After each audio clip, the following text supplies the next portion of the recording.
A paz seja com todos. Bem, hoje nós vamos estudar o dom de línguas segundo a Bíblia.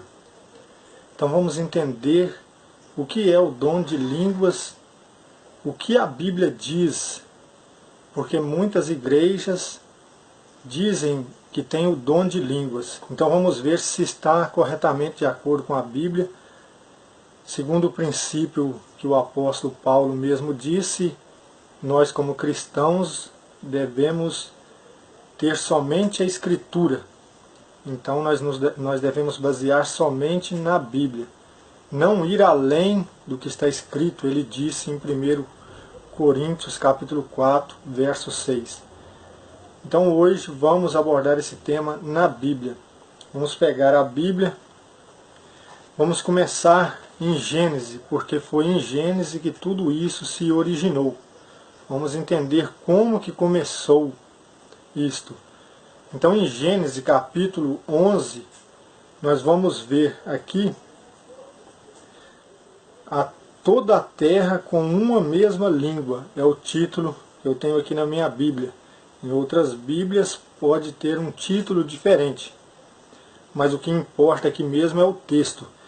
Então logo aqui no verso 1 de Gênesis 11, verso 1 diz assim: E era toda a terra de uma mesma língua e de uma mesma fala. E aconteceu que, partindo eles do Oriente, acharam no vale, na terra de Sinar, e habitaram ali. E disseram uns aos outros: Eia, façamos tijolos e queimamo-los bem.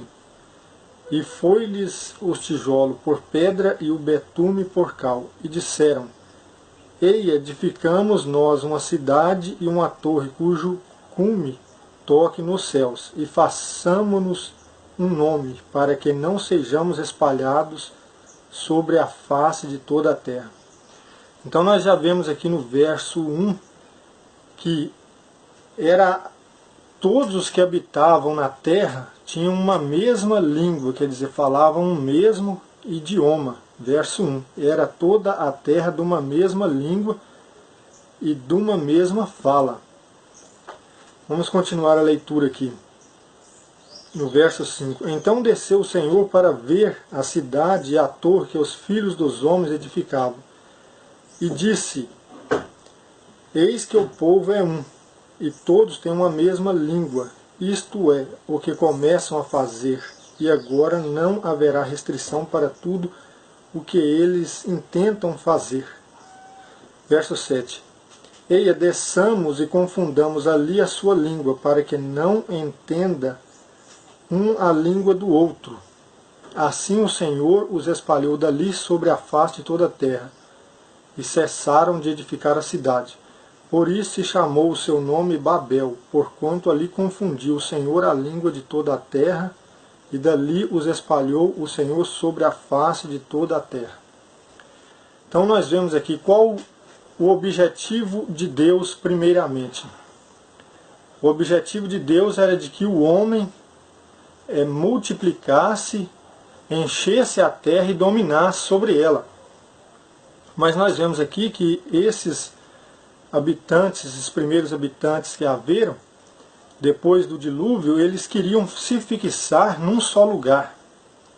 Então eles formaram um conselho, desobedecendo o mandamento de Deus, para construírem uma torre, para que eles não pudessem ser dispersos. Então eles queriam ficar todos reunidos no mesmo lugar. Então Deus desceu para ver o que os homens estavam fazendo. E Deus disse: Eia, vamos confundir a língua deles, de modo que um não compreenda o outro. Então assim Deus confundiu a língua dos homens, e aí surgiram os outros idiomas. E desses homens aqui, eles espalharam por toda a terra, e surgiram os outros povos, as outras nações, as outras línguas. Então, tendo como base primária esse texto, já temos uma base para compreender os textos que virão logo a seguir. Então vamos agora para o texto de Atos, capítulo 2, que é o texto principal que nós devemos compreender. se aquilo que fazemos na igreja está correto ou se estamos fazendo coisas que não deveriam ser feitas, porque nós devemos fazer somente o que a Bíblia ensina. Então vamos ver o que a Bíblia está ensinando sobre o dom de línguas. Atos capítulo 2, vou ler aqui do verso 1 em diante, que fala: E cumprindo-se dia de Pentecostes, estavam todos reunidos no mesmo lugar. De repente vem do céu um som como de um vento veemente e impetuoso, e encheu toda a casa em que estavam assentados. E foram vistas por eles línguas repartidas como de fogo, as quais pousaram sobre cada um deles.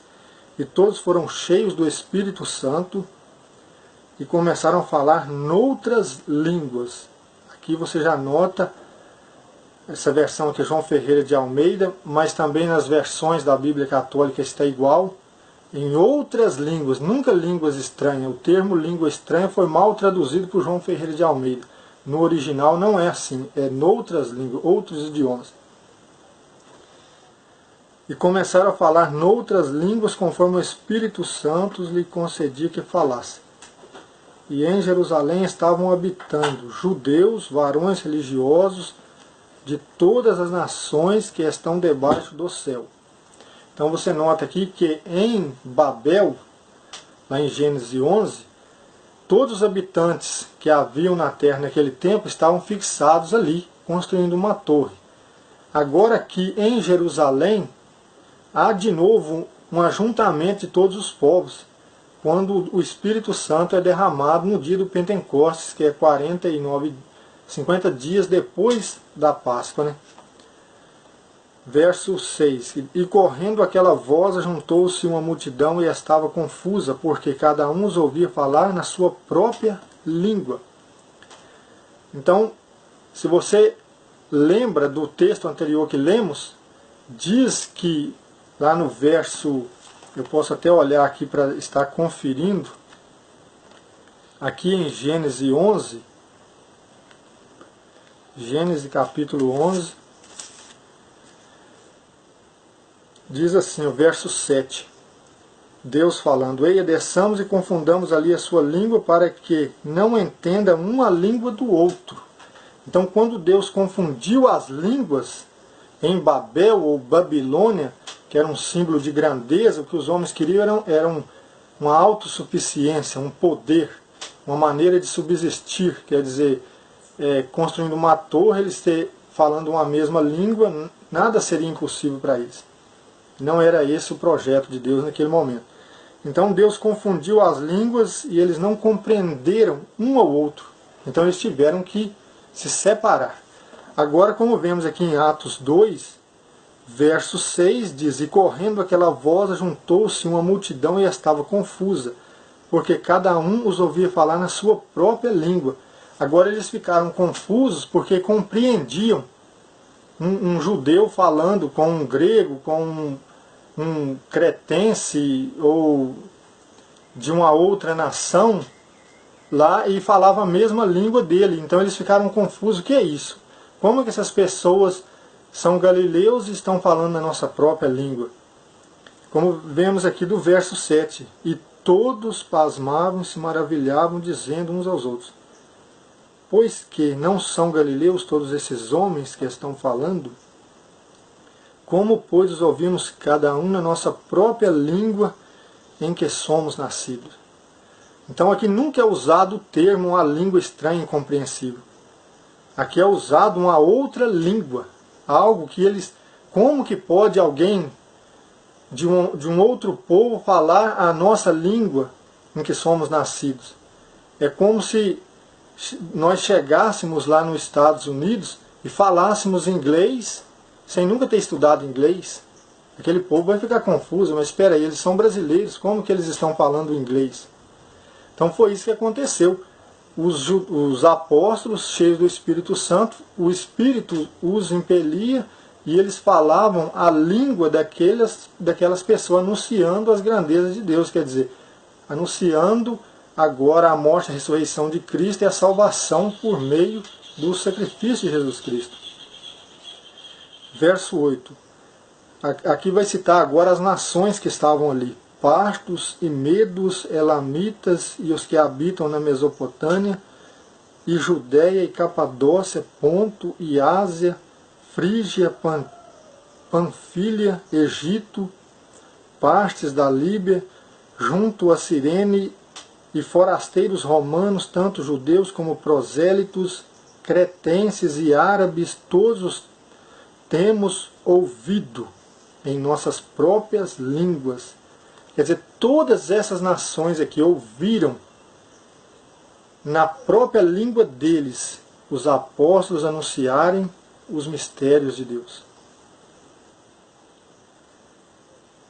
Verso 11, né? Cretenses, árabes, todos os temos ouvido em nossas próprias línguas falar das grandezas de Deus. E todos se maravilhavam e estavam suspensos, dizendo uns para os outros: que quer dizer isto? E outros zombavam e diziam: estão cheios de mosto, ou cheios de vinho. Então aqueles incrédulos que não tinham nenhum contato com o Deus de Israel, ou nenhuma humildade em si, eles zombavam e diziam: esses homens só podem estar bêbados. Mas o que nós entendemos aqui? Que na Torre de Babel, que o nome Babel significa confusão, ali Deus confundiu as línguas. Babel, Babilônia, é um símbolo de idolatria, da corrupção do homem, quer dizer, da rebeldia do homem. Jerusalém, um símbolo agora de unificação dos povos, da unificação do povo de Deus em um só corpo, em uma só igreja, em um só espírito. Então, uma só língua também. Quer dizer, os apóstolos, sem nenhuma formação acadêmica, mas tinham uma formação de Deus, que em qualquer nação que eles chegassem, o Espírito os impelia, eles falavam aquela língua, eles interpretavam, como vemos aqui. Então, compreendido esse texto, vamos para outro texto agora, que é Marcos capítulo 16. Marcos capítulo 16 vai nos ajudar a compreender as palavras de Cristo, que diz assim, Marcos 16, verso 17. Quando o Senhor Jesus ele ressuscita e apresenta para os seus discípulos, os apóstolos e demais seguidores, aqui ele diz assim no verso 17, e estes sinais seguirão os que creem, em meu nome expulsarão demônios e falarão novas línguas. Novas línguas. Você pode observar que nunca é citado aqui o termo língua estranha como uma língua que ninguém compreende, algo que não tem interpretação. Você pode observar aqui que a Bíblia é muito clara, a confusão é feita por aqueles que querem apoiar em doutrinas de denominações e não querem se apoiar na Bíblia. A Bíblia nunca se contradiz. Então você vê aqui que o Senhor Jesus fala assim, vocês falarão em novas línguas. Eu falo português. Se eu aprender inglês é uma nova língua para mim, ou francês, ou etc., seja qual for o idioma. Então o Senhor Jesus ele disse aqui, em meu nome vocês expulsarão demônios e falarão em novas línguas. Então uma promessa de Cristo, de que quando o Espírito da promessa viessem, os apóstolos receberiam autoridade para pregarem, para anunciarem o Evangelho em outras nações, quer dizer, fora de Jerusalém, porque em Jerusalém eles falavam a mesma língua do que os judeus. Mas o Evangelho não era só para os judeus, mas para todos os habitantes da terra. Então, entendido aqui, vamos agora para 1 Coríntios, capítulo 12, onde compreenderemos aqui melhor sobre os dons espirituais. 1 Coríntios, capítulo 9, capítulo 12, diz assim, vamos estudar aqui o verso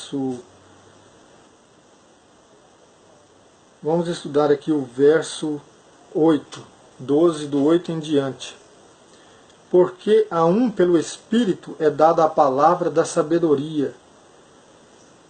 Verso 7 é melhor, que diz assim, mas a manifestação do Espírito é dada a cada um para o que for útil. Que são os dons espirituais que Paulo vai colocar agora. Porque a um pelo Espírito é dada a palavra da sabedoria, e a outro, pelo mesmo Espírito, a palavra da ciência, e a outro, pelo mesmo Espírito, a fé, e a outro, pelo mesmo Espírito, os dons de curar, e a outro, a operação de maravilhas, e a outro, a profecia, e a outro, o dom de discernir os espíritos, e a outro, a variedade de línguas, ou a variedade de idiomas, e a outro, a interpretação das línguas.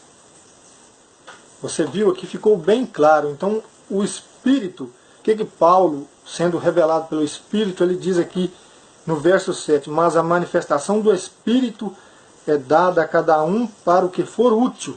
Então, nem todos são úteis para falar outras línguas. O Espírito vai usar cada um da maneira que for útil. O Espírito vai usar para profetizar, outro Espírito vai usar para curar, outro Espírito vai usar lhe dando o dom da sabedoria. Aqui Paulo coloca 9 dons, e cada um Espírito usa da maneira que a pessoa for útil para ele. Não é a pessoa que escolhe o dom. Eu não posso dizer para uma pessoa, você precisa ter o dom de falar em outras línguas. Se é o Espírito é quem decide isto. Então, meus irmãos, eu quero que vocês entendam. Eu estou mostrando a Bíblia, eu não estou mostrando aqui doutrina de igreja. Eu não estou preso em igreja alguma, igreja de homens. O meu compromisso é só com a palavra de Deus, e eu tenho um princípio de não ir além do que está escrito. Então você pode observar aqui que quando Paulo coloca o dom de línguas, ele coloca a um Espírito dá o dom da variedade de línguas, a outro Espírito dá o dom da interpretação dessas línguas. Então, se alguém é impelido pelo Espírito para falar uma outra língua, o Espírito da mesma forma usa alguém para interpretar, porque Deus não é Deus de confusão. Como diz em 1 Coríntios 14, que nós estudaremos também esse dom de línguas, mas num outro vídeo. Então espero que você tenha compreendido aqui e visto que, assim como Paulo coloca aqui sobre a ação do Espírito Santo, ele não estava fazendo nada de seu próprio punho, de sua própria vontade, mas sim sendo instruído e guiado pelo Espírito de Deus. Ele colocou os 9 dons e coloca o dom de línguas e de interpretar as línguas em último lugar. Porque se você estudar Mateus capítulo 20, verso 16, ali você vai ver que Jesus, quando conta aquela parábola, ele diz assim, os últimos serão os primeiros. Então, se você pensar por esse lado, você vai compreender a necessidade de esse dom na igreja primitiva era iminente. Porque o Evangelho tinha de ser pregado, tinha de sair de Jerusalém para os confins da terra. Muitos dos apóstolos não tinham formação alguma, e mesmo se tivessem, Deus não se usa disso. Deus não precisa de homens formados em bacharelados de teologia, ou Deus escolhe os humildes. Porque vem de Deus, não vem do conhecimento do homem, vem de Deus. Então aqui Deus colocou esse dom. Eu não estou dizendo que ele não pode ser manifestado hoje, mas a necessidade de que ele se manifestasse naquele tempo era muito grande. Por quê? Porque os apóstolos eram levados de um lugar para outro, de uma nação para outra, e ali eles tinham contato com povos de todas as nações. E ali eles anunciavam os mistérios de Deus, ali eles eram usados para falar naquele idioma. Quando eles batizavam as pessoas recebiam esse dom, porque era necessário que se agregassem mais obreiros, porque a missão era muito grande, assim como é ainda hoje. Então nós vemos que esse dom foi colocado em último, porque ele foi também usado em primeiro lugar na igreja naquele tempo. Então, compreendendo desde Gênesis aos textos que passamos aqui, nós vimos que por esses textos está muito claro pela Bíblia que o dom de línguas é o dom de idiomas. E que mesmo que haja alguém que fale uma uma língua estranha que na igreja e ninguém compreenda, a igreja precisa orar para haver interpretação. Mas esse termo língua estranha, como é usado hoje, ele não existe. Porque só se a Bíblia não for verdadeira, mas assim como a Bíblia é a verdade, a palavra de Deus é a verdade, o dom de línguas é o dom de idiomas. No próximo vídeo eu vou estar mostrando verso por verso. Nós vamos examinar 1 Coríntios 14. E ali você vai compreender melhor, porque muitos fazem muita confusão nesse texto aí. Então você vendo esse texto, você analisa, você vendo esse vídeo, você analisa esses textos que eu mostrei aqui. E no próximo vídeo você vai, se ainda tiver alguma dúvida, você vai compreender. Assim como está escrito aqui em Isaías 28. Para encerrar aqui, eu quero que você ainda analise comigo esse texto aqui de Isaías 28, verso 11. Isso aqui é uma profecia que se cumpriu nesse tempo. Paulo, lá em 1 Coríntios 14, falando sobre o dom de línguas, ele usa este verso aqui, que diz assim, o Senhor Deus falando, ele diz: pelo que por lábios estrangeiros, ou lábios estranhos, ou pessoas de outras línguas, de outros idiomas.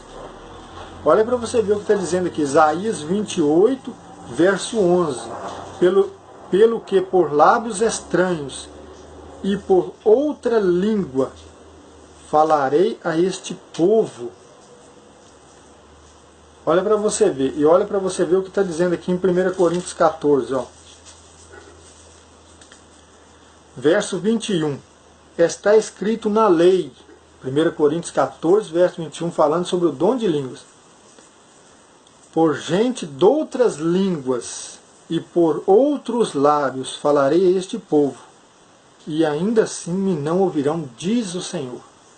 Você viu que foi dito por Isaías, aproximadamente mais de 1000 anos atrás, eu não sei exatamente o tempo, mas Paulo cita aqui na igreja de Corinto, porque o povo estava usando o dom de maneira errada, não estavam entendendo. E aqui ficou muito claro que é o dom de idiomas, de outras línguas. A paz seja com você, que o Espírito Santo te dê sabedoria para compreender a palavra de Deus. Em breve estarei gravando outro vídeo, examinando verso por verso de 1 Coríntios 14. Espero que você tenha sido edificado. Se houver alguma dúvida, nós estaremos respondendo essas dúvidas também. Que Deus abençoe a todos, em nome de Jesus.